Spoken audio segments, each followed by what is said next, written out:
होरी ने दोनों बैलों को सानी पानी देकर अपनी स्त्री धनिया से कहा, गोबर को ऊख कोड़ने भेज देना, मैं न जाने कब लौटूं, जरा मेरी लाठी दे दे।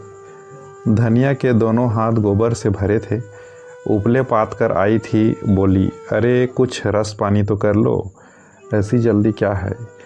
होरी ने अपने झुर्रियों से भरे हुए माथे को सिकोड़ कर कहा, तुझे रस पानी की पड़ी है, मुझे यह चिंता है कि अबेर हो गई तो मालिक से भेंट न होगी।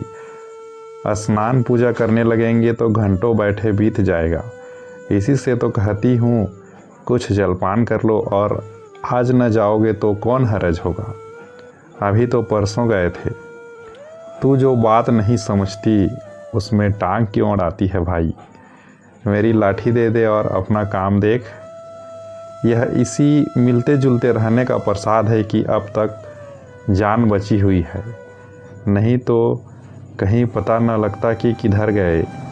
गांव में इतने आदमी तो हैं, किसी पर बेदखली नहीं आई, किस पर कुड़की नहीं आई।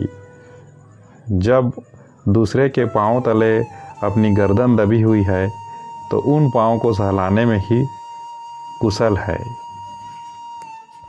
धनिया इतनी व्यवहार कुशल न थी।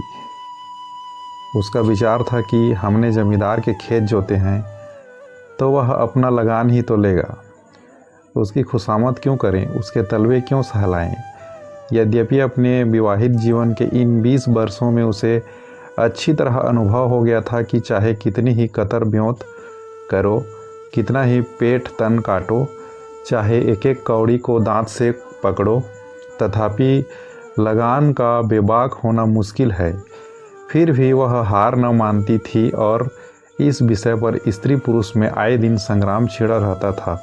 उसकी 6 संतानों में अब केवल 3 जिंदा हैं। एक लड़का गोबर कोई 16 साल का और 2 लड़कियां सोना और रूपा 12 और 8 साल की। 3 लड़के बचपन ही में मर गए। उसका मन आज भी कहता था अगर उनकी दवा दारू होती तो वे बच जाते, पर वह एक धेले की दवा भी न मंगवा सकी थी।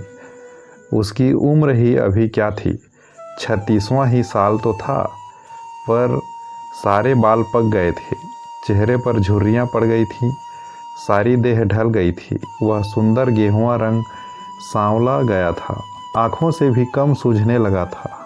पेट की चिंता ही के कारण तो कभी तो जीवन का सुख न मिला। इस चिरस्थायी जीर्णावस्था ने उसके आत्मसम्मान को उदासीनता का रूप दे दिया था।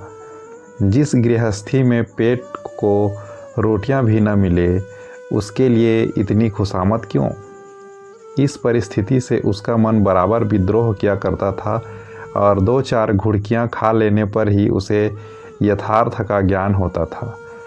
उसने परास्त होकर होरी की लाठी, मिर्जई, जूते, पगड़ी और तमाकू का बटुआ लाकर सामने पटक दिए। होरी ने उसकी ओर आंखें तरेर कर कहा, क्या ससुराल जाना है जो 5 पोशाक लाई है। ससुराल में भी तो कोई जवान साली सहलज नहीं बैठी है जिसे जाकर दिखाऊं। होरी के गहरे सांवले पिचके हुए चेहरे पर मुस्कुराहट की मृदुता झलक पड़ी। धनिया ने लजाते हुए कहा, ऐसे ही बड़े सजीले जवान हो कि साली सहलजें तुम्हें देखकर रीझ जाएंगी।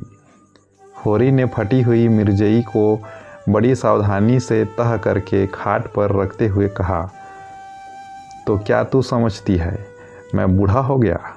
अभी तो 40 भी नहीं हुए, मर्द 60 पर पाठे होते हैं। जाकर शीशे में मुंह देखो, तुम जैसे मर्द 60 पर पाठे नहीं होते। दूध घी अंजन लगाने तक को तो मिलता नहीं, पाठे होंगे। तुम्हारी दशा देख कर तो मैं और भी सूख जाती हूँ कि भगवान यह बुढ़ापा कैसे कटेगा, किसके द्वार पर भीख मांगेंगे। होरी की वह क्षणिक मृदुता यथार्थ की इस आँच से झुलस गई। लकड़ी संभालता हुआ बोला, 60 तक पहुँचने की नौबत न आने पाएगी धनिया, इसके पहले ही चल देंगे। धनिया ने तिरस्कार किया, अच्छा रहने दो, मत अशुभ मुँह से निकालो। तुमसे कोई अच्छी बात भी कहे तो लगते हो कोसने। होरी कंधे पर लाठी रखकर घर से निकला तो धनिया द्वार पर खड़ी उसे देर तक देखती रही। उसके इन निराशा भरे शब्दों ने धनिया के चोट खाए हुए हृदय में आतंकमय कंपन सा डाल दिया था। वह जैसे अपने नारीत्व के संपूर्ण तप और व्रत से पति को अभय दान दे रही थी। उसके अंतःकरण से जैसे आशीर्वादों का बेहोसा निकलकर होरी को अपने अंदर छिपाए लेता था। विभिन्नता के इस अथाह सागर में सुहाग की वह तृण था जिसे पकड़े हुए वह सागर को पार कर रही थी। इन असंगत शब्दों ने यथार्थ के निकट होने पर भी मानो झटका देकर उसके हाथ से वह तिनके का सहारा छीन लेना चाहा। बल्कि यथार्थ के निकट होने के कारण ही उनमें इतनी वेदना शक्ति आ गई थी। काना कहने से काने को जो दुख होता है वह क्या दो आँखों वाले आदमी को हो सकता है। होरी कदम बढ़ाए चला जाता था। पगडंडी के दोनों ओर उख के पौधों की लहराती हुई हरियाली देखकर उसने मन में कहा, भगवान कहीं गांव से बरखा कर दे और डांडी भी सुभीते से रहे तो एक गाय जरूर लेगा। देसी गाय तो न दूध दे न उनके बछुए ही किसी काम के हों। बहुत हुआ तो तेली के कोल्हू में चलें, नहीं वह पछाई गा लेगा। उसकी खूब सेवा करेगा, कुछ नहीं तो 4-5 सेर दूध होगा। गोबर दूध के लिए तरस तरस रह जाता है। इस उम्र में न खाया पिया तो फिर कब खाएगा। साल भर भी दूध पी ले तो देखने लायक हो जाए। बछुए भी अच्छे बैल निकलेंगे। 200 से कम की गोई न होगी। फिर गऊ से ही तो द्वार की शोभा है। सवेरे सवेरे गऊ के दर्शन हो जाए तो क्या कहना। न जाने कब यह साथ पूरी होगी, कब वह शुभ दिन आएगा। हर एक गृहस्थ की भांति होरी के मन में भी गऊ की लालसा चिरकाल से संचित चली आती थी। यही उसके जीवन का सबसे बड़ा स्वप्न, सबसे बड़ी साध थी। बैंक के सूद से चैन करने या जमीन खरीदने या महल बनवाने की विशाल आकांक्षाएं उसके नन्हे से हृदय में कैसे समाती। जेठ का सूर्य आमों के झुरमुट से निकलकर आकाश पर छाई हुई लालिमा को अपने रजत प्रताप से तेज प्रताप करता हुआ ऊपर चढ़ रहा था और हवा में गर्मी आने लगी थी। दोनों ओर खेतों में काम करने वाले किसान उसे देखकर राम राम करते और सम्मान भाव से चीलम पीने का निमंत्रण देते थे।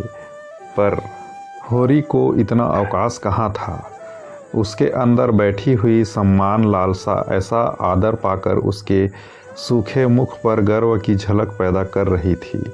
मालिकों से मिलते जुलते रहने ही का तो यह प्रसाद है कि सब उसका आदर करते हैं, नहीं तो उसे कौन पूछता। 5 बीघे के किसान की बिसात ही क्या। यह कम आदर का नहीं है कि 3-3, 4-4 हल वाले महतो भी उसके सामने सिर झुकाते हैं। अब वह खेतों के बीच की पगडंडी छोड़कर एक खलेटी में आ गया था, जहाँ बरसात में पानी भर जाने के कारण तरी रहती थी और जेठ में कुछ हरियाली नज़र आती थी। आसपास के गांवों की गऊएं यहाँ चरने आया करती थी। उस उमस में भी यहाँ की हवा में कुछ ताज़गी और ठंडक थी। होरी ने 2-3 सांसें जोर से ली। उसके जी में आया कुछ देर यहीं बैठ जाए। दिन भर तो लू लपट में मरना ही है। कई किसान इस गड्ढे का पट्टा लिखाने के तैयार थे। अच्छी रकम देते थे, पर ईश्वर भला करे राय साहब का कि उन्होंने साफ कह दिया यह ज़मीन जानवरों की चराई के लिए छोड़ दी गई है और किसी दाम पर भी न उठाई जाएगी। कोई स्वार्थी जमींदार होता तो कहता गायें जाएं भाड़ में, हमें रुपए मिलते हैं क्यों छोड़ें। पर राय साहब अभी तक पुरानी मर्यादा निभाते आते हैं। जो मालिक प्रजा को न पाले वह भी कोई आदमी है। सहसा उसने देखा भोला अपनी गाय लिए इसी तरफ चला आ रहा है। भोला इसी गांव से मिले हुए पूर्वे का ग्वाला था और दूध मक्खन का व्यवसाय करता था। अच्छा दाम मिल जाने पर कभी कभी किसानों के हाथ गाय बेच भी देता था। होरी का मन उन गायों को देखकर ललचा गया। अगर भोला वह आगे वाली गाय उसे दे दे तो क्या कहना, रुपए आगे पीछे देता रहेगा। वह जानता था घर में रुपए नहीं हैं, अभी तक लगान नहीं चुकाया जा सका, विशेषर शाह का देना भी बाकी है, जिस पर आने रुपए का सूद चढ़ रहा है। लेकिन दरिद्रता में जो एक प्रकार की अदूरदर्शिता होती है, वह निर्लज्जता जो तकाजे, गाली और मार से भी भयभीत नहीं होती। उसने उसे प्रोत्साहित किया। बरसों से जो साध मन को आंदोलित कर रही थी, उसने उसे विचलित कर दिया। भोला के समीप जाकर बोला, राम राम भोला भाई, कहो क्या रंग ढंग है, सुना है अब की मेले से नई गाय लाए हो। भोला ने रुखाई से जवाब दिया। होरी के मन की बात उसने ताड़ ली थी। हाँ, 2 बछियाँ और 2 गायें लाया। पहले वाली गाय सब सूख गई थी और बंधी पर दूध न पहुँचे तो गुजर कैसे हो। होरी ने आगे वाली गाय के पुट्टे पर हाथ रखकर कहा, दुधारू तो मालूम होती है, कितने में ली। भोला ने शान जमाई। अब की बाजार तेज रहा महतो, इसके 80 रुपए देने पड़े, आंखें निकल गई। 30-30 रुपए तो दोनों कलोरों को दिए। 30 पर गाहक रुपए का 8 सेर दूध मांगता है। बड़ा भारी कलेजा है तुम लोगों का भाई, लेकिन फिर लाए भी तो वह माल की यहाँ 10-5 गाँव में तो किसी के पास निकले ही नहीं। भोला पर नशा चढ़ने लगा। बोला, राय साहब इसके 100 रुपए देते थे, दोनों कलोरों के 50-50 रुपए, लेकिन हमने न दिए। भगवान ने चाहा तो 100 रुपए इसी ब्यात में पीट लूँगा, इसमें क्या संदेह है भाई। मालिक क्या खा के लेंगे, नजराने में मिल जाए तो भले ले लें। यह तुम ही लोगों का गुर्दा है कि अंगुली भर रुपए तकदीर के भरोसे गिन देते हो। यही जी चाहता है कि इसके दर्शन करता रहूं। धन्य है तुम्हारा जीवन की गौओं की इतनी सेवा करते हो। हमें तो गाय का गोबर भी मैसर नहीं। गिरस्त के घर में एक गाय भी न हो तो कितनी लज्जा की बात है। साल के साल बीत जाते हैं, गोरस के दर्शन नहीं होते। घरवाली बार बार कहती है, भोला भैया से क्यों नहीं कहते। मैं कह देता हूँ, कभी मिलेंगे तो कहूँगा। तुम्हारे स्वभाव से बड़ी प्रसन्न रहती है। कहती है ऐसा मर्द ही नहीं देखा कि जब बातें करेंगे नीची आंखें करके कभी सिर नहीं उठाते। भोला पर जो नशा चढ़ रहा था, उसे इस भरपूर प्याले ने और गहरा कर दिया। बोला, आदमी वही है जो दूसरों की बहू बेटी को अपनी बहू बेटी समझे। जो दुष्ट किसी की मुहरिया की ओर ताके, उसे गोली मार देना चाहिए। यह तुमने लाख रुपए की बात कह दी भाई। बस सज्जन वही जो दूसरों की आबरू समझे।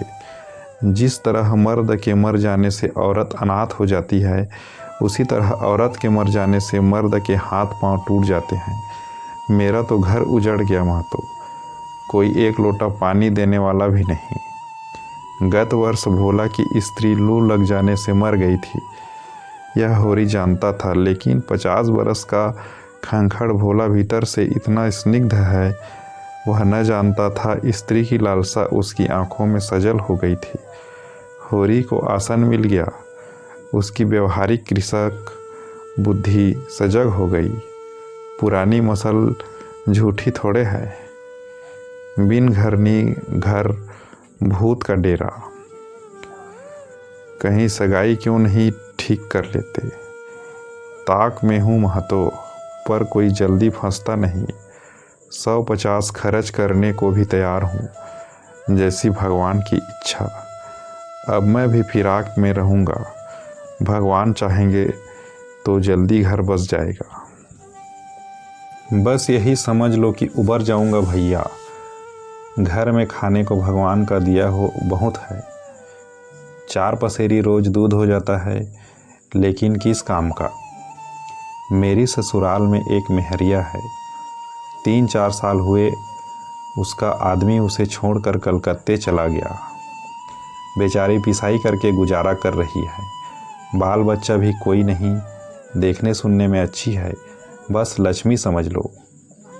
भोला का सिकुड़ा हुआ चेहरा जैसे चिकना गया। आशा में कितना सुधा है। बोला, अब तो तुम्हारा ही आसरा है महतो। छुट्टी हो तो चलो एक दिन देख आएं। मैं ठीक ठाक करके तब तुमसे कहूँगा। बहुत उतावली करने से भी काम बिगड़ जाता है। जब तुम्हारा इच्छा हो तब चलो। उतावली काहे की। इस कबरी पर मन ललचाया हो तो ले लो।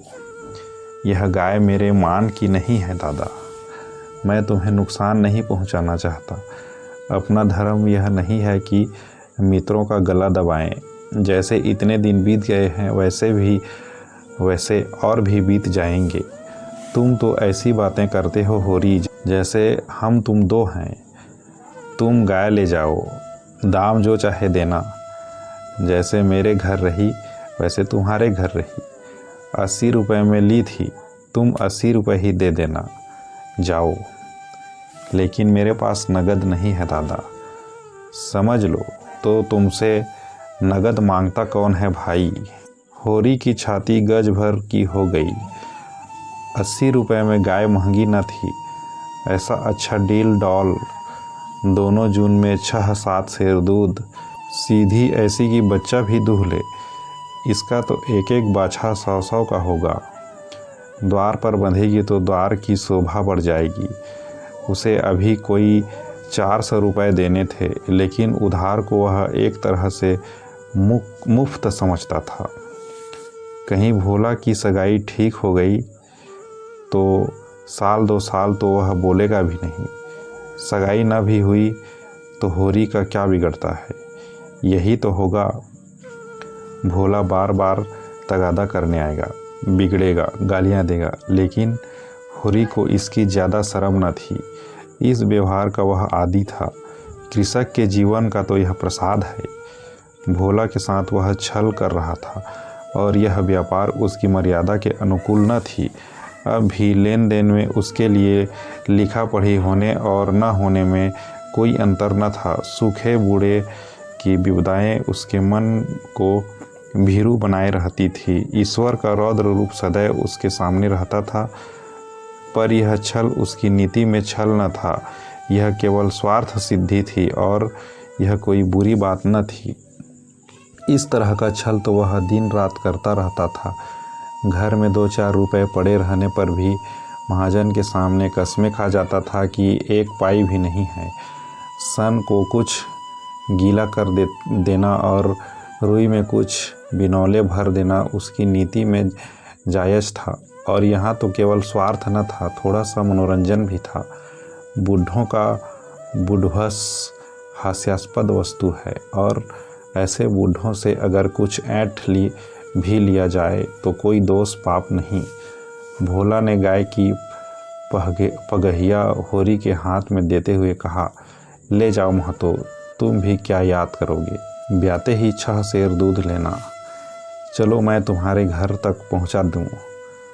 शायद तुम्हें अनजान समझकर रास्ते में कुछ दिख करे। अब तुमसे सच कहता हूँ, मालिक 90 रुपये देते थे, पर उनके यहाँ गऊओं की क्या कदर। मुझसे लेकर किसी हाकिम हुक्म को दे देते। हाकिमों को गऊ की सेवा से मतलब, वह तो खून चूसना भर जानते हैं। जब तक दूध देती रखते, फिर किसी के हाथ बेच देते। किसके पल्ले पड़ती कौन जाने। रुपया ही सब कुछ नहीं है भैया, कुछ अपना धर्म भी तो है। तुम्हारे घर आराम से रहेगी तो यह न होगा कि तुम आप खाकर सो रहो और गऊ भूखी खड़ी रहे। उसकी सेवा करोगे, प्यार करोगे चुमकारोगे, गौ हमें आशीर्वाद देगी। तुमसे क्या कहूँ भैया, घर में चंगुल भर भी भूसा नहीं रहा। रुपए सब बाजार में निकल गए। सोचा था महाजन से कुछ लेकर भूसा ले लेंगे, लेकिन महाजन का पहला ही नहीं चुका। उसने इनकार कर दिया। इतने जानवरों को क्या खिलाएं, यही चिंता मारे डालती है। चुटकी चुटकी भर खिलाऊं तो मन भर रोज का खर्च है। भगवान ही पार लगाएं तो लगे। होरी ने सहानुभूति के स्वर में कहा, तुमने हमसे पहले क्यों नहीं कहा? हमने एक गाड़ी भूसा बेच दिया। भोला ने माथा ठोक कर कहा, इसलिए नहीं कहा भैया कि सबसे अपना दुख क्यों रोऊं, बांटता कोई नहीं, हंसते सब हैं। जो गायें सूख गई हैं उनका गम नहीं, पत्ती सत्ती खिलाकर जिला लूँगा। लेकिन अब यह तो राती बिना नहीं रह सकती। हो सके तो 10-20 रुपए भूसे के लिए दे दो। किसान पक्का स्वार्थी होता है, इसमें संदेह नहीं। उसकी गांठ से रिश्वत के पैसे बड़ी मुश्किल से निकलते हैं। भाव ताव में भी वह चौकस होता है। ब्याज की एक एक पाई छुड़ाने के लिए वह महाजन की घंटों चिरौरी करता है। जब तक पक्का विश्वास न हो जाए वह किसी के फुसलाने में नहीं आता। लेकिन उसका संपूर्ण जीवन प्रकृति से स्थायी सहयोग है। वृक्षों में फल लगते हैं, उन्हें जनता खाती है। खेती में अनाज होता है, वह संसार के काम आता है। गाय के थन में दूध होता है, वह खुद पीने नहीं जाती, दूसरे ही पीते हैं। मेघों से वर्षा होती है, उससे पृथ्वी तृप्त होती है।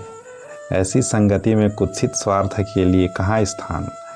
होरी किसान था और किसी के जलते हुए घर में हाथ सेकना उसने सीखा ही न था। भोला की संकट कथा सुनते ही उसकी मनोवृत्ति बदल गई। पगहिया को भोला के हाथ में लौटाता हुआ बोला, रुपए तो दादा मेरे पास नहीं है, हाँ थोड़ा सा भूसा बचा है, वह तुम्हें दे दूंगा, चल कर उठवा लो।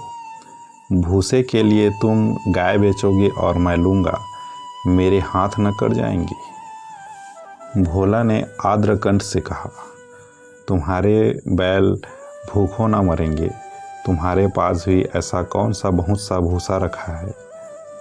नहीं दादा, अब की भूसा अच्छा हो गया था। मैंने तुमसे नाहक भूसे की चर्चा की, तुम न कहते और पीछे से मुझे मालूम होता तो मुझे बड़ा रंज होता कि तुमने मुझे इतना गैर समझ लिया। अवसर पड़ने पर भाई की मदद भाई न करे तो काम कैसे चले। मुदा यह गाय तो लेते जाओ। अभी नहीं दादा, फिर ले लूँगा तो भूसे के दाम दूध में कटवा लेना। होरी ने दुखित स्वर में कहा, दाम कौड़ी की इसमें कौन बात है दादा, मैं 1-2 जून तुम्हारे घर खा लूँगा तो तुम मुझसे दाम मांगोगे। लेकिन तुम्हारे बैल भूखों मरेंगे कि नहीं, भगवान कोई ना कोई सबील निकालेंगे ही। आषाढ़ सिर पर है, कड़वी बोलूँगा। मगर यह गाय तुम्हारी हो गई, जिस दिन इच्छा हो आकर ले जाना। किसी भाई का लीलाम पर चढ़ा हुआ बैल लेने में जो पाप है वह इस समय तुम्हारी गाय लेने में है। होरी में बाल की खाल निकालने की शक्ति होगी, होरी में बाल की खाल निकालने की शक्ति होती तो वह खुशी से गाय लेकर घर की राह लेता। भोला जब नगद रुपए नहीं मांगता तो स्पष्ट था कि वह भूसे के लिए गाय नहीं बेच रहा था, बल्कि इसका कुछ और आशय है। लेकिन जैसे पत्तों के खड़कने पर घोड़ा अकारण ही ठिठक जाता है और मारने पर भी आगे कदम नहीं उठाता, वही दशा होरी की थी। संकट की चीज़ लेना पाप है, यह बात जन्म जन्मांतरों से उसकी आत्मा का अंश बन गई थी। भोला ने गदगद कंठ से कहा, तो किसी को भेज दूं भूसे के लिए? होरी ने जवाब दिया, अभी मैं राय साहब की ड्योढ़ी पर जा रहा हूँ, वहाँ से घड़ी भर में लौटूंगा, तभी किसी को भेजना। भोला की आंखों में आंसू भर आए। बोला, तुमने आज मुझे उबार लिया होरी भाई। मुझे अब मालूम हुआ कि मैं संसार में अकेला नहीं हूँ, मेरा भी कोई हितू है। एक क्षण के बाद उसने फिर कहा, उस बात को भूल न जाना। होरी आगे बढ़ा तो उसका चित्त प्रसन्न था। मन में एक विचित्र स्फूर्ति हो रही थी। क्या हुआ, 10-5 मन भूसा चला जाएगा। बेचारे को संकट में पड़कर अपनी गाय तो न बेचनी पड़ेगी। जब मेरे पास चारा हो जाएगा तब गाय खोल लाऊंगा। भगवान करे मुझे कोई मेहरिया मिल जाए, फिर तो कोई बात ही नहीं। उसने पीछे फिर कर देखा। कबरी गाय पूंछ से मक्खियाँ उड़ाती, सिर हिलाती, मस्तानी मंद गति से झूमती चली जाती थी, जैसे बंदियों के बीच में कोई रानी हो। कैसा शुभ होगा वह दिन जब यह कामधेनु उसके द्वार पर बंधेगी। सेमरी और बेलारी दोनों अवध प्रांत के गांव हैं। जिले का नाम बताने की कोई ज़रूरत नहीं। होरी बेलारी में रहता है, राय साहब अमरपाल सिंह सेमरी में। बेलारी और सेमरी दोनों गांव में केवल 5 मील का अंतर है। पिछले सत्याग्रह संग्राम में राय साहब ने बड़ा यश कमाया था। काउंसिल की मेंबरी छोड़कर जेल चले गए थे। तब से उनके इलाके में असमियों को उनसे बड़ी श्रद्धा हो गई थी। यह नहीं कि उनके इलाके में असमियों के साथ कोई खास रियायत की जाती हो या डांड और बेगार की कड़ाई कुछ कम हो, मगर यह सारी बदनामी मुख्तारों की सिर जाती थी। राय साहब की कीर्ति पर कोई कलंक न लग सकता था। वह बेचारे भी तो उसी व्यवस्था के गुलाम थे।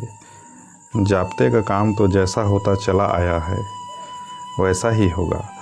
राय साहब की सज्जनता उस पर कोई असर न डाल सकती थी। इसलिए आमदनी और अधिकार में जौ भर की कमी न होने पर भी उनका यश मानो बढ़ गया था। आसमियों से वह हंसकर बोल लेते थे, यही क्या कम है, सिंह का काम तो शिकार करना होता है। अगर वह गरजने और गुर्राने के बदले मीठी बोली बोल सकता तो उसे घर बैठे मनमाना शिकार मिल जाता। शिकार की खोज में उसे जंगल में न भटकना पड़ता। राय साहब राष्ट्रवादी होने पर भी हुक्काम से मेल जोल बनाए रखते थे। उनकी नज़रें और डालियाँ और कर्मचारियों की दस्तूरियाँ जैसी की तैसी चली आती थी। साहित्य और संगीत के प्रेमी थे, ड्रामा के शौकीन, अच्छे वक्ता थे, अच्छे लेखक, अच्छे निशानेबाज। उनकी पत्नी को मरे आज 10 साल हो गए, मगर दूसरी शादी न की थी। हंस बोलकर अपने विधुर जीवन को बहलाते रहते थे। होरी ड्योढ़ी पर पहुंचा तो देखा कि जेठ के दशहरे के अवसर पर होने वाले धनुष यज्ञ की बड़ी जोरों से तैयारियां हो रही हैं।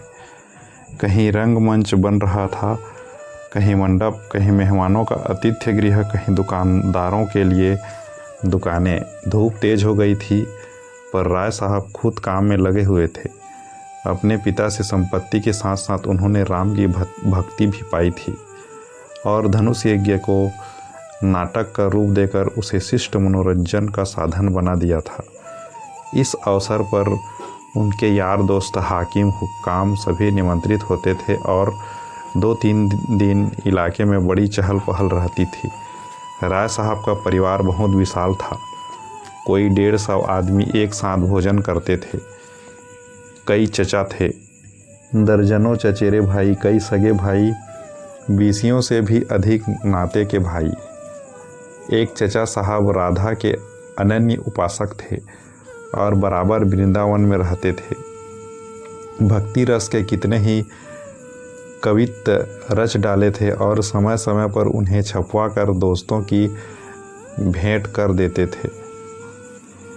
एक दूसरे चचा थे जो राम के परम भक्त थे और फारसी भाषा में रामायण का अनुवाद कर रहे थे।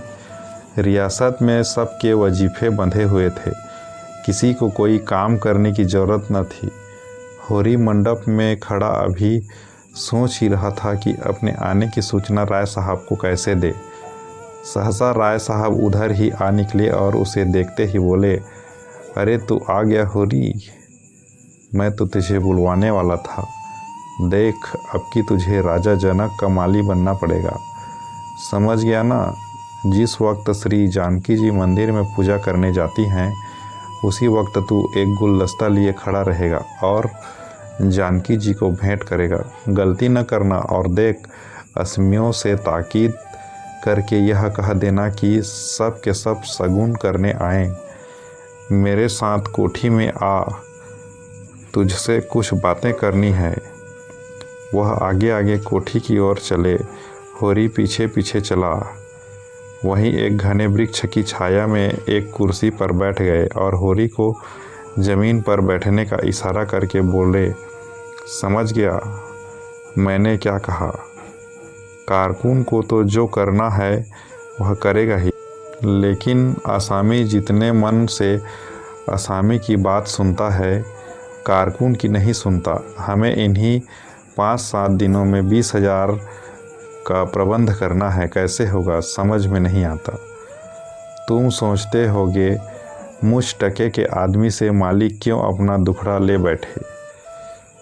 किससे अपने मन की कहूँ, न जाने क्यों तुम्हारे ऊपर विश्वास होता है। इतना जानता हूँ कि तुम मन में मुझ पर हंसोगे नहीं, और हंसो भी तो तुम्हारी हंसी मैं बर्दाश्त कर सकता हूँ। नहीं सह सकता उनकी हंसी जो अपने बराबर के हैं, क्योंकि उनकी हंसी में ईर्ष्या, व्यंग्य और जलन है, और वे क्यों न हंसेंगे। मैं भी तो उनकी दुर्दशा, विपत्ति और पतन पर हंसता हूँ, दिल खोल कर तालियां बजाकर। संपत्ति और सहृदयता में बैर है।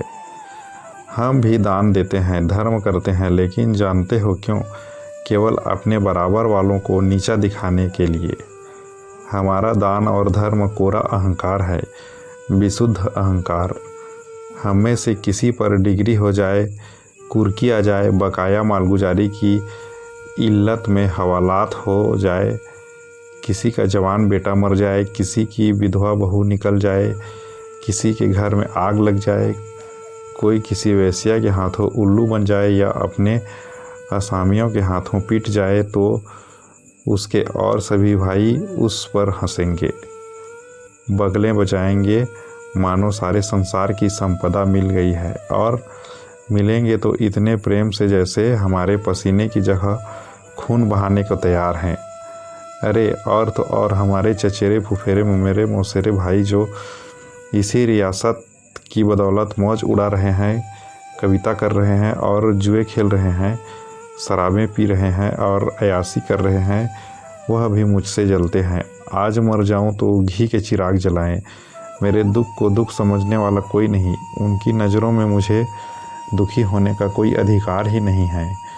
मैं अगर रोता हूं तो दुख की हंसी उड़ाता हूं। मैं अगर बीमार होता हूं तो मुझे सुख होता है। मैं अगर अपना ब्याह करके घर में कलह नहीं बढ़ाता तो यह मेरी नीच स्वार्थपरता है। अगर ब्याह कर लूं तो वह बिलासांधता होगी।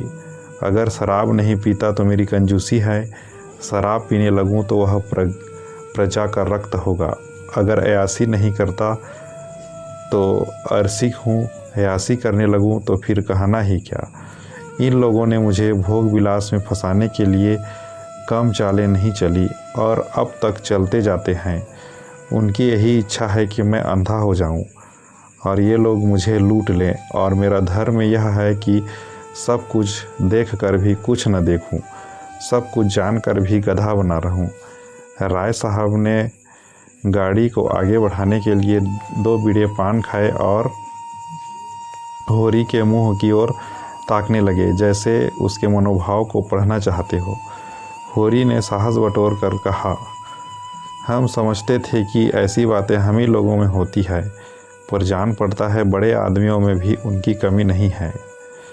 राय साहब ने मुंह पान से भर कर कहा, तुम हमें बड़ा आदमी समझते हो, हमारे नाम बड़े हैं, दर्शन छोटे। गरीबों में अगर ईर्ष्या या बैर है, हमारे मुंह की रोटी कोई छीन ले तो उसके गले में उंगली डालकर निकालना हमारा धर्म हो जाता है। अगर हम छोड़ दें तो देवता हैं। बड़े आदमियों की ईर्ष्या और बैर केवल आनंद के लिए है। हम इतने बड़े आदमी हो गए हैं कि हमें नीचता और कुटिलता में ही निस्वार्थ और परम आनंद मिलता है। हम देवतापन के उस दर्जे पर पहुंच गए हैं जब हमें दूसरों के रोने पर हंसी आती है। इसे तुम छोटी साधना मत समझो। जब इतना बड़ा कुटुंब है तो कोई ना कोई तो हमेशा बीमार रहेगा ही, और बड़े आदमियों के रोग भी बड़े होते हैं। वह बड़ा आदमी ही क्या जिसे कोई छोटा रोग हो।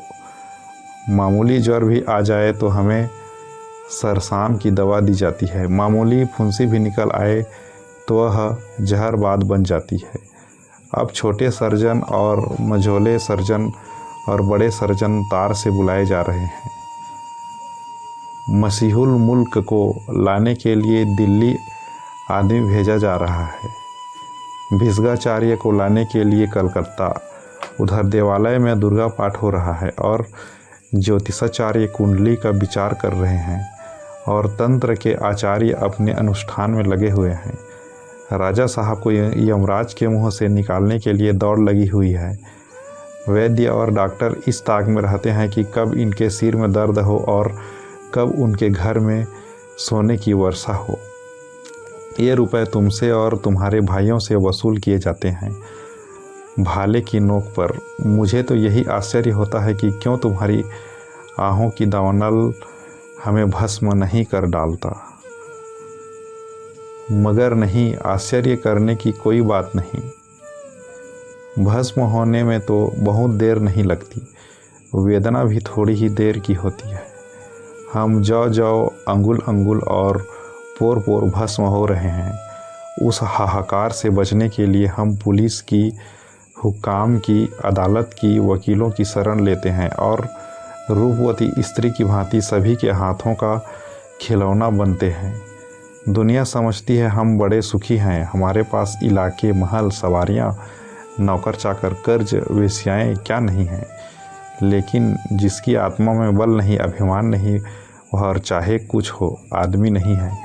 जिसे दुश्मन के भय के मारे रात को नींद न आती हो, जिसके दुख पर सब हंसें और रोने वाला कोई न हो, जिसकी चोटी दूसरों के पैरों के नीचे दबी हो, जो भोग विलास के नशे में अपने को बिल्कुल भूल गया हो, जो काम के तलवे चाटता हो और अपने अधीनों का खून चूसता हो, मैं उसे सुखी नहीं समझता।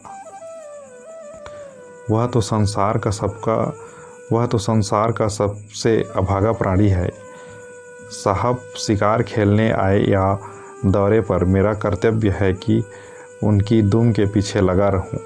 उनकी भौहों पर सिकन पड़ी और हमारे प्राण सूखे। उन्हें प्रसन्न करने के लिए हम क्या नहीं करते। मगर वह पचड़ा सुनाने लगूं तो शायद तुम्हें विश्वास न आए।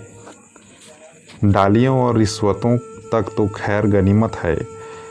हम सिजदे करने को भी तैयार रहते हैं। मुफ्तखोरी ने हमें अपंग बना दिया है। हमें अपने पुरुषार्थ पर लेस मात्र भी विश्वास नहीं। केवल अफसरों के सामने दुम हिला हिलाकर किसी तरह उनके कृपा पात्र बने रहना और उनकी सहायता से अपनी प्रजा पर आतंक जमाना ही हमारा उद्यम है। पिछलग्गुओं की खुशामदियों ने हमें इतना अभिमानी और तुनक मिजाज बना दिया है कि हमें शील, विनय और सेवा का लोभ हो गया है। मैं तो कभी कभी सोचता हूँ कि अगर सरकार हमारे इलाके छीन कर हमें अपनी रोजी के लिए मेहनत करना सिखा दे तो हमारे साथ महान उपकार करे, और यह तो निश्चय है कि अब सरकार भी हमारी रक्षा न करेगी। हमसे अब उसका कोई स्वार्थ नहीं निकलता। लक्षण कह रहे हैं कि बहुत जल्द हमारे वर्ग की हस्ती मिट जाने वाली है। मैं उस दिन का स्वागत करने को तैयार बैठा हूँ। ईश्वर वह दिन जल्द लाए, वह हमारे उद्धार का दिन होगा। हम परिस्थितियों के शिकार बने हुए हैं। यह परिस्थिति ही हमारा सर्वनाश कर रही है, और जब तक संपत्ति की यह बेड़ी हमारे पैरों से न निकलेगी, जब तक यह अभिशाप हमारे सिर पर मंडराता रहेगा, हम मानवता का वह पद न पा सकेंगे जिस पर पहुंचना ही जीवन का अंतिम लक्ष्य है। राय साहब ने फिर गिलौरी दान निकाला और कई गिलौरियां निकाल कर मुँह में भर ली। कुछ और कहने वाले थे कि एक चपरासी ने आकर कहा, सरकार, बेगारों ने काम करने से इनकार कर दिया है। कहते हैं जब तक हमें खाने को न मिलेगा हम काम न करेंगे। हमने धमकाया तो सब काम छोड़कर अलग हो गए। राय साहब के माथे पर बल पड़ गए। आंखें निकाल कर बोले, चलो मैं इन दुष्टों को ठीक करता हूँ। जब कभी खाने को नहीं दिया तो आज यह नई बात क्यों? एक आने रोज के हिसाब से मंजूरी मिलेगी जो हमेशा मिलती रही है, और इस मजूरी पर काम करना होगा, सीधे करें या टेढ़े। फिर होरी की ओर देखकर बोले, तुम अब जाओ होरी, अपनी तैयारी करो। जो बात मैंने कही है उसका ख्याल रखना। तुम्हारे गांव से मुझे कम से कम 500 की आशा है। राय साहब झल्लाते हुए चले गए। होरी ने मन में सोचा, अभी यह कैसी कैसी नीति और धर्म की बातें कर रहे थे और एकाएक इतने गर्म हो गए। सूर्य सिर पर आ गया था। उसके तेज से अभिभूत होकर वृक्ष ने अपना पसार समेट लिया था। आकाश पर मटियाली गर्द छाई हुई थी और सामने की पृथ्वी कांपती हुई जान पड़ती थी। होरी ने अपना डंडा उठाया और घर चला। शगुन के रुपए कहाँ से आएंगे, यही चिंता उसके सिर पर सवार थी। होरी अपने गांव के समीप पहुंचा तो देखा अभी तक गोबर खेत में ऊख गोड़ रहा है और दोनों लड़कियां भी उसके साथ काम कर रही हैं। लू चल रही थी, बगुले उठ रहे थे, भूतल धधक रहा था जैसे प्रकृति ने वायु में आग घोल दी हो। ये सब अभी तक खेत में क्यों हैं? क्या काम के पीछे सब जान देने पर तुले हुए हैं?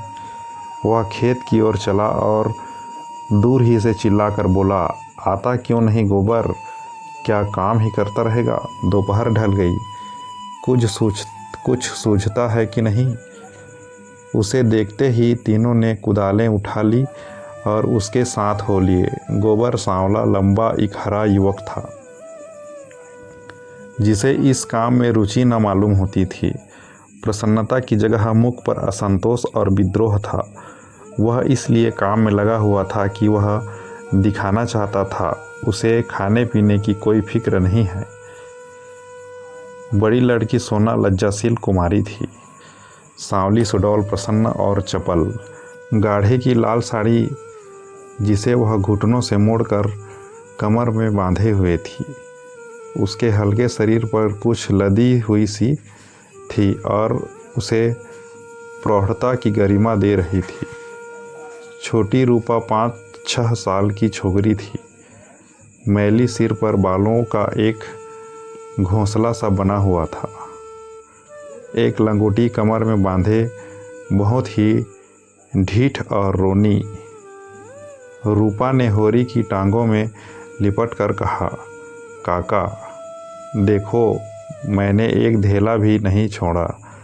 बहन कहती है, जा पेड़ तले बैठ, ढेले न तोड़े जाएंगे काका, तो मिट्टी कैसे बराबर होंगी।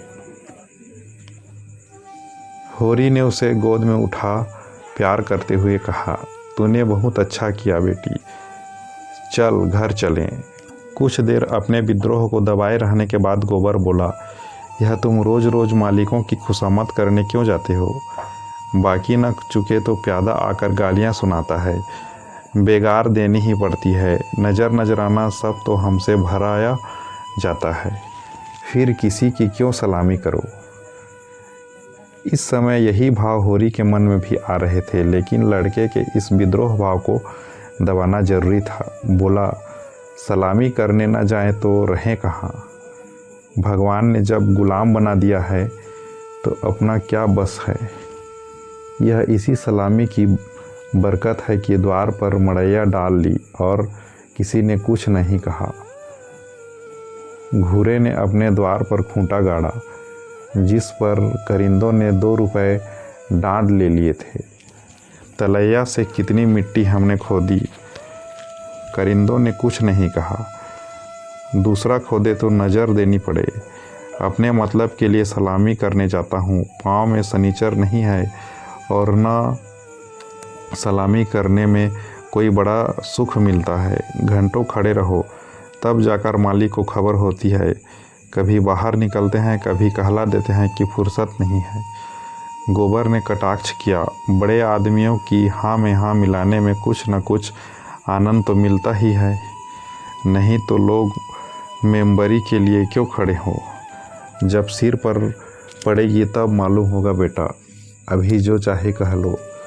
पहले मैं भी यही सब बातें सोचा करता था, पर अब मालूम हुआ कि हमारी गर्दन दूसरों के पैरों के नीचे दबी हुई है, अकड़ कर निबाह नहीं हो सकता। पिता पर अपना क्रोध उतारकर गोबर का मन कुछ शांत हो गया और चुपचाप चलने लगा। सोना ने देखा रूपा बाप की गोद में चढ़ी बैठी है तो उसे ईर्ष्या हुई। वह रूपा को डांट कर बोली, अब गोद से उतर कर पाँव क्यों नहीं चलती? क्या तेरे पाँव टूट गए हैं? रूपा ने सोना को चिढ़ाते हुए बाप की गर्दन में हाथ डालकर ढिठाई से कहा, न उतरेंगे, जाओ काका। बहन हमको रोज़ चिढ़ाती है कि तू रूपा है, मैं सोना हूँ, मेरा नाम कुछ और रख दो। होरी ने सोना को बनावटी रोज से देखकर कहा, तू इसे क्यों चिढ़ाती है सोनिया? सोना तो देखने भर को है, निवाह तो रूपा से होता है। रूपा न हो तो रुपए कहाँ से बने? बता। सोना ने अपने पक्ष का समर्थन किया। सोना न हो तो मुहर कैसे बने? नथुनिया कहाँ से आए? कंठा कैसे बने? गोबर भी एकाएक इस विनोदमय विवाद में शरीक हो गया। वह रूपा से बोला, तू कह दे कि सोना तो सूखी पत्ती की तरह पीला होता है, रूपा तो उजला होता है जैसे सूरज। सोना बोली, शादी ब्याह में पीली साड़ी पहनी जाती है, उजली साड़ी कोई नहीं पहनता। रूपा इस दलील से परास्त हो गई। गोबर और होरी की कोई दलील इसके सामने न ठहर सकी।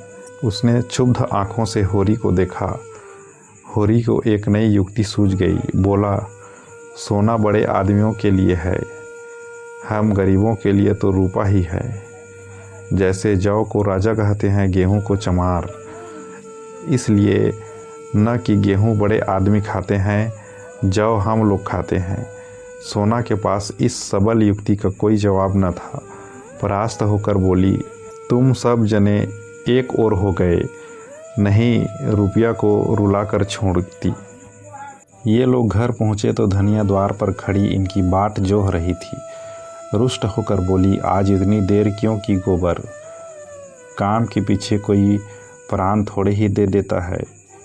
फिर पति से गर्म होकर कहा, तुम भी वहाँ से कमाई करके लौटे तो खेत में पहुँच गए, खेत कहीं भागा जाता था। द्वार पर कुआं था। होरी और गोबर ने एक एक कलसा पानी सिर पर उड़ेला और रूपा को नहलाया और भोजन करने गए। जौ की रोटियां थी पर गेहूं जैसी सफ़ेद और चिकनी। अरहर की दाल थी जिसमें कच्चे आम पड़े हुए थे। रूपा बाप की थाली में खाने बैठी। सोना ने उसे ईर्ष्या भरी आंखों से देखा, मानो कह रही थी, वाह रे दुलार। धनिया ने पूछा, मालिक से क्या बातचीत हुई? होरी ने लोटा भर पानी चढ़ाते हुए कहा, यही तहसील वसूल की बात थी और क्या। हम लोग यही समझते हैं बड़े आदमी बहुत सुखी होंगे, लेकिन सच पूछो वह हमसे भी ज़्यादा दुखी हैं। हमें अपने पेट की ही चिंता है, उन्हें हजारों चिंताएं घेरे रहती है। राय साहब ने और क्या क्या कहा था वह कुछ होरी को याद न था। उस सारे कथन का खुलासा मात्र उसके स्मरण में चिपका हुआ रह गया था। गोबर ने व्यंग्य किया, तो फिर अपना इलाका हमें क्यों नहीं दे देते? हम अपने खेत, बैल, हल, कुदाल सब उन्हें देने को तैयार हैं, करेंगे बदला। यह सब धूर्तता है, निरी मोटमर्दी। जिसे दुख होता है वह दर्जनों मोटरें नहीं रखता, महलों में नहीं रहता, हलवा पूरी नहीं खाता और न नाच रंग में लिप्त रहता है। मज़े से राज का सुख भोग रहे हैं, उस पर दुखी हैं। होरी ने झुंझला कर कहा, अब तुमसे बहस कौन करे भाई? जायदाद किसी से छोड़ी जाती है कि वही छोड़ देंगे? हमी को खेती से क्या मिलता है, एक आने नफरी की मजूरी भी तो नहीं पड़ती। जो 10 रुपये महीने का भी नौकर है वह भी हमसे अच्छा खाता पहनता है, लेकिन खेतों को छोड़ा तो नहीं जाता। खेती छोड़ दें तो और करें क्या, नौकरी कहीं मिलती है, फिर मर्जाद भी तो पालना ही पड़ता है। खेती में जो मर्जाद है वह नौकरी में तो नहीं है। इसी तरह जमींदारों का हाल भी समझ लो, उनकी जान को भी तो सैकड़ों रोग लगे हुए हैं। हाकिमों को रसद पहुंचाओ, उनकी सलामी करो, अमलों को खुश करो, तारीख पर मालगुजारी न चुका दें तो हवालात हो जाओ, कुड़की आ जाए। हमें तो कोई हवालात नहीं ले जाता, हमें 2-4 गालियाँ घुड़कियाँ ही तो मिल कर रह जाती हैं। गोबर ने प्रतिवाद किया, यह सब कहने की बात है। हम लोग दाने दाने को मोहताज हैं, देह पर साबित कपड़े नहीं हैं, चोटी का पसीना एड़ी तक आता है, तब भी गुजर नहीं होता। उन्हें क्या, मज़े से गद्दी मसनद लगाए बैठे हैं, सैकड़ों नौकर चाकर हैं, हजारों आदमियों पर हुकूमत है, रुपए न जमा होते हों पर सुख तो सभी तरह का भोगते हैं। धन लेकर आदमी और क्या करता है, तुम्हारी समझ में हम और वह बराबर हैं। भगवान ने तो सबको बराबर ही बनाया है, यह बात नहीं है बेटा। छोटे बड़े भगवान के घर से बनकर आते हैं, संपत्ति बड़ी तपस्या से मिलती है। उन्होंने पूर्व जन्म में जैसे कर्म किए हैं उनका आनंद भोग रहे हैं। हमने कुछ नहीं संचा तो भोगें क्या। यह सब मन को समझाने की बात है। भगवान सबको बराबर बनाते हैं। यहाँ जिसके हाथ में लाठी है वह गरीबों को कुचल कर बड़ा आदमी बन जाता है। यह तुम्हारा भरम है। मालिक आज भी 4 घंटे रोज़ भगवान का भजन करते हैं। किसके बल पर यह भजन भाव और दान धर्म होता है? अपने बल पर नहीं, किसानों के बल पर और मजदूरों के बल पर। यह पाप का धन पचे कैसे, इसलिए दान धर्म करना पड़ता है।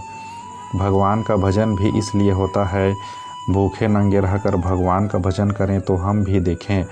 हमें कोई दोनों जून खाने को दें तो हम 8 पहर भगवान का जाप ही करते रहें। एक दिन खेत में उख गोड़ना पड़े तो सारी भक्ति भूल जाएं। होरी ने हार कर कहा, अब तुम्हारे मुंह कौन लगे भाई, तुम तो भगवान की लीला में भी टांग अड़ाते हो। तीसरे पहर गोबर कुदाल लेकर चला तो होरी ने कहा, जरा ठहर जाओ बेटा, हम भी चलते हैं, तब तक थोड़ा सा भूसा निकाल कर रख दो, मैंने भोला को देने को कहा है, बेचारा आजकल बहुत तंग है। गोबर ने पिता को अवज्ञा भरी आंखों से देखकर कहा, हमारे पास बेचने को भूसा नहीं है, बेचता नहीं हूँ भाई, यूँ ही दे रहा हूँ। वह संकट में है, उसकी मदद तो करनी ही पड़ेगी। हमें तो उन्होंने कभी एक गाय नहीं दे दी। दे तो रहा था पर हमने ली ही नहीं। धनिया मटक कर बोली, गाय नहीं, वह दे रहा था, इन्हें गाय दे देगा। आँख में अंजन लगाने को कभी चिल्लू भर दूध तो भेजा नहीं, गाय दे देगा। होरी ने कसम खाई, नहीं जवानी कसम, अपनी पछाई गाय दे रहे थे, हाथ तंग है, भूसा चारा नहीं रख सके, अब एक गाय बेचकर भूसा लेना चाहते हैं। मैंने सोचा संकट में पड़े आदमी की गाय क्या लूँ, थोड़ा सा भूसा दिए देता हूँ, कुछ रुपए हाथ आ जाएंगे तो गाय ले लूँगा, थोड़ा थोड़ा करके चुका दूँगा। 80 रुपए की है, मगर ऐसी कि आदमी देखता रहे। गोबर ने आड़े हाथों लिया, तुम्हारे यही धर्मात्मापन तो तुम्हारी दुर्गत कर रहा है। साफ साफ तो बात है, 80 रुपए की गाय है, हमसे 20 रुपए का भूसा ले लें और गाय हमें दे दें, 60 रुपए रह जाएंगे, वह हम धीरे धीरे दे देंगे। होरी रहस्यमय ढंग से मुस्कुराया, मैंने ऐसी चाल सोची है कि गाय सेंत में हाथ आ जाए, कहीं भोला की सगाई ठीक करनी है, बस 2-4 मन भूसा तो खाली अपना रंग जमाने को देता हूँ। गोबर ने तिरस्कार किया, तो तुम अब की सगाई ठीक करते फिरोगे। धनिया ने तीखी आंखों से देखा, अब यही एक उद्यम तो रह गया है, नहीं देना है हमें भूसा किसी को। यहाँ भोला भाली किसी का कर्ज नहीं खाया है। होरी ने अपनी सफाई दी, अगर मेरे जतन से किसी का घर बस जाए तो इसमें कौन सी बुराई है। गोबर ने चिलम उठाई और आग लेने चला गया। उसे यह झमेला बिल्कुल नहीं भाता था। धनिया ने सिर हिलाकर कहा, जो उनका घर बसाएगा वह 80 रुपए की गाय लेकर चुप न होगा, एक थैली गिनवाएगा। होरी ने पुचारा दिया, यह मैं जानता हूँ, लेकिन उनकी भलमनसी को भी तो देखो। मुझसे जब मिलता है तेरा बखान ही करता है। ऐसी लक्ष्मी है, ऐसी सलीकेदार है। धनिया के मुख पर स्निग्धता झलक पड़ी। मन भाए मुड़िया हिलाए वाले भाव से बोली, मैं उनके बखान की भूखी नहीं हूँ, अपनी बखान धरे रहें। होरी ने स्नेह भरी मुस्कान के साथ धनिया की ओर देखकर कहा, मैंने तो कह दिया भैया, वह नाक पर मक्खी भी नहीं बैठने देती। गालियों से बात करती है, लेकिन वह यही कहे जाए कि वह औरत नहीं लक्ष्मी है। बात यह है कि उसकी घरवाली जबान की बड़ी तेज थी। बेचारा उसके डर के मारे भागा भागा फिरता था। कहता था, जिस दिन तुम्हारी घरवाली का मुंह सवेरे देख लेता हूँ, उस दिन कुछ न कुछ ज़रूर हाथ लगता है। मैंने कहा, तुम्हारे हाथ लगता होगा, यहाँ तो रोज़ देखते हैं, कभी पैसे से भेंट नहीं होती। तुम्हारे भाग ही खोटे हैं, तो मैं क्या करूं। लगा अपनी घरवाली की बुराई करने। भिखारी को भीख तक नहीं देती थी, झाड़ू लेकर मारने दौड़ती थी। लालचीन ऐसी थी कि नमक तक दूसरों के घर से मांग लाती थी। मरने पर किसी की क्या बुराई करूं, मुझे देखकर जल उठती थी। भोला बड़ा गमखोर था कि उसके साथ निबाह कर दिया। कोई दूसरा होता तो जहर खाकर मर जाता। मुझसे 10 साल बड़े होंगे भोला, पर राम राम पहले ही करते हैं। तो क्या कहते थे कि जिस दिन तुम्हारी घरवाली का मुंह देख लेता हूँ तो क्या होता है, उस दिन भगवान कहीं न कहीं से कुछ भेज देते हैं। बहुएं भी तो उसकी वैसी ही चटोरीन आई हैं। अब की सबों ने 2 रुपए के खरबूजे उधार खा डाले। उधार मिल जाए तो फिर उन्हें चिंता नहीं होती कि देना भी पड़ेगा या नहीं। और भोला रोते काहे को है। गोबर आकर बोला, भोला दादा आज पहुँचे, मन दो मन भूसा है, वह उन्हें दे दो, फिर उनकी सगाई ढूंढने निकलो। धनिया ने समझाया, आदमी द्वार पर बैठा है, उसके लिए खाट वाट तो डाल नहीं दी। ऊपर से लगे भुनभुनाने, कुछ तो भलमनसी सीखो। कलसा ले आओ, पानी भर कर रख दो, हाथ मुँह धोएं, कुछ रस पानी पिला दो। मुसीबत में ही आदमी दूसरों के सामने हाथ फैलाता है। होरी बोला, रस वस का काम नहीं है, कौन कोई पहुने हैं। धनिया बिगड़ी, पहुने और कैसे होते हैं, रोज़ रोज़ तो तुम्हारे द्वार पर नहीं आते हैं। इतनी दूर से धूप घाम में आए हैं, प्यास लगी ही होगी। रुपया देख डब्बे में तमाकू है कि नहीं, गोबर के मारे काहे को बची होगी। दौड़कर 1 पैसे की तमाकू सहुआइन की दुकान से ले। भोला की आज जितनी खातिर हुई और कभी न हुई होगी। गोबर ने खाद डाल दी, सोना रस घोल लाई, रूपा तमाकू भर लाई। धनिया द्वार पर किवाड़ की आड़ में खड़ी अपने कानों से अपना बखान सुनने के लिए अधीर हो रही थी। भोला ने चीलम अपने हाथ में लेते हुए कहा, अच्छी घरनी घर में आ जाए तो समझ लो लक्ष्मी आ गई। वह जानती थी छोटे बड़े का आदर सत्कार कैसे करना चाहिए। धनिया के हृदय में उल्लास का कंपन हो रहा था। चिंता, निराश और अभाव से आहत आत्मा इन शब्दों में एक कोमल शीतल स्पर्श का अनुभव कर रही थी। होरी जब भोला का खांचा उठाकर भूसा लाने अंदर चला तो धनिया भी उसके पीछे पीछे चली। होरी ने कहा, जाने कहाँ से इतना बड़ा खांचा मिल गया, किसी भड़भूजे से मांग लिया होगा, मन भर से कम में न भरेगा, 2 खांचे भी दिए तो 2 मन निकल जाएंगे। धनिया फूली हुई थी, मलामत की आंखों से देखती हुई बोली, या तो किसी को न्योता न दो और दो तो भरपेट खिलाओ। तुम्हारे पास फूल पत्र लेने थोड़े ही आए हैं कि चंगेरी लेकर चलते। देते ही हो तो 3 खांचे दे दो। भला आदमी लड़कों को क्यों नहीं लाया? अकेले कहाँ तक ढोएगा, जान निकल जाएगी। 3 खांचे तो मेरे दिए न दिए जाएंगे, तब क्या 1 खांचा देकर टालोगे? गोबर से कह दो अपना खांचा भर कर उनके साथ चला जाए। गोबर उख गोड़ने जा रहा था, एक दिन न गोड़ने से उख सूख न जाएगी।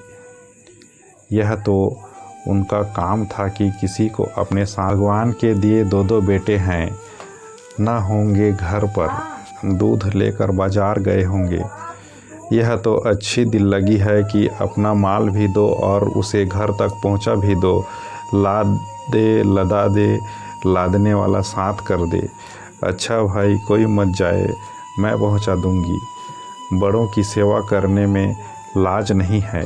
और 3 खांचे उन्हें दे दूं तो अपने बैल क्या खाएंगे? यह सब तो न्योता देने के पहले ही सोच लेना था। न हो तुम और गोबर दोनों जने चले जाओ। मुरव्वत की तरह की जाती है, अपना घर उठाकर नहीं दे दिया जाता। अभी जमींदार का प्यादा आ जाए तो अपने सिर पर भूसा लाद कर पहुँचाओगे तुम, तुम्हारा लड़का लड़की सब, और वहाँ साइत मन 2 मन लकड़ी भी फाड़ने पड़े। जमींदार की बात और है। हाँ, वह डंडे के जोर से काम लेता है ना, उसके खेत नहीं जोतते, खेत जोतते हैं तो लगान नहीं देते। अच्छा भाई, जान न खा, हम दोनों चले जाएंगे। कहाँ से मैंने इन्हें भूसा देने को कह दिया, या तो चलेगी नहीं या चलेगी तो दौड़ेगी नहीं। 3 खांचे भूसे से भर दिए गए। गोबर कुढ़ रहा था, उसे अपने बाप के व्यवहार में जरा भी विश्वास न था। वह समझता था यह जहाँ जाते हैं वहाँ कुछ न कुछ घर से खो आते हैं। धनिया प्रसन्न थी। रहा होरी, वह धर्म और स्वार्थ के बीच में डूब उतरा रहा था। होरी और गोबर मिलकर 1 खांचा बाहर लाए। भोला ने तुरंत अपने अंगोछे का बीड़ा बनाकर सिर पर रखते हुए कहा, मैं इसे रखकर अभी भागा आता हूँ, 1 खांचा और लूँगा। होरी बोला, 1 नहीं, अभी 2 और भरे धरे हैं और तुम्हें न आना पड़ेगा। मैं और गोबर 1-1 खांचा लेकर तुम्हारे साथ ही चलते हैं। भोला स्तंभित हो गया। होरी उसे अपना भाई बल्कि उससे भी निकट जान पड़ा। उसे अपने भीतर ऐसी तृप्ति का अनुभव हुआ जिसने उसके संपूर्ण जीवन को हरा कर दिया। तीनों भूसा लेकर चले तो राह में बातें होने लगी। भोला ने पूछा, दशहरा आ रहा है, मालिकों के द्वार पर तो बड़ी धूमधाम होगी। हाँ, तंबू सामियाना गड़ गया है, अब की लीला में मैं भी काम करूँगा। राय साहब ने कहा है तुम्हें राजा जनक का माली बनना पड़ेगा। मालिक तुमसे बहुत खुश हैं, उनकी दया है। एक क्षण के बाद भोला ने फिर पूछा, शगुन करने के लिए रुपए का कुछ जुगाड़ कर लिया है? माली बन जाने से तो गला न छूटेगा। होरी ने मुंह का पसीना पोंछकर कहा, उसी की चिंता तो मारे डालती है दादा। अनाज तो सब का सब खलिहान में ही तुल गया। जमींदार ने अपना लिया, महाजन ने अपना लिया, मेरे लिए 5 सेर अनाज बच रहा। यह भूसा तो मैंने रातों रात ढोकर छिपा दिया था, नहीं तिनका भी न बचता। जमींदार तो एक ही है मगर महाजन 3-3 हैं। सहुआइन अलग और मंगरू अलग और दाता दिन पंडित अलग। किसी का ब्याज भी पूरा न चुका। जमींदार के भी आधे रुपए बाकी पड़ गए। सहुआइन से फिर रुपए उधार लिए तो काम चला। सब तरह किफ़ायत करके देख लिया भैया, कुछ नहीं होता। हमारा जन्म इसलिए हुआ है कि अपना रक्त बहाएं और बड़ों का घर भरें। मूल का दुगना सूद भर चुका, पर मूल ज्यों का त्यों सिर पर सवार है। लोग कहते हैं खुशी गमी में तीरथ बरत में हाथ बांधकर खर्च करो, मुदा रास्ता कोई नहीं दिखाता। राय साहब ने बेटे के ब्याह में 20,000 लुटा दिए, उनसे कोई कुछ नहीं कहता। मंगरू ने अपने बाप के क्रियाक्रम में 5,000 लगाए, उनसे कोई कुछ नहीं पूछता। वैसे ही मर्जात तो सबकी है। भोला ने करुण भाव से कहा, बड़े आदमियों की बराबरी तुम कैसे कर सकते हो भाई? आदमी तो हम भी हैं। कौन कहता है कि तुम आदमी हैं? हम में आदमियत है कहीं? आदमी वह है जिनके पास धन है, अख्तियार है, इल्म है। आम लोग तो बैल हैं और जुतने के लिए पैदा हुए हैं। उस पर एक दूसरे को देख नहीं सकता, एका का नाम नहीं। एक किसान दूसरे के खेत पर न चढ़े तो कोई जागा कैसे करे? प्रेम तो संसार से उठ गया।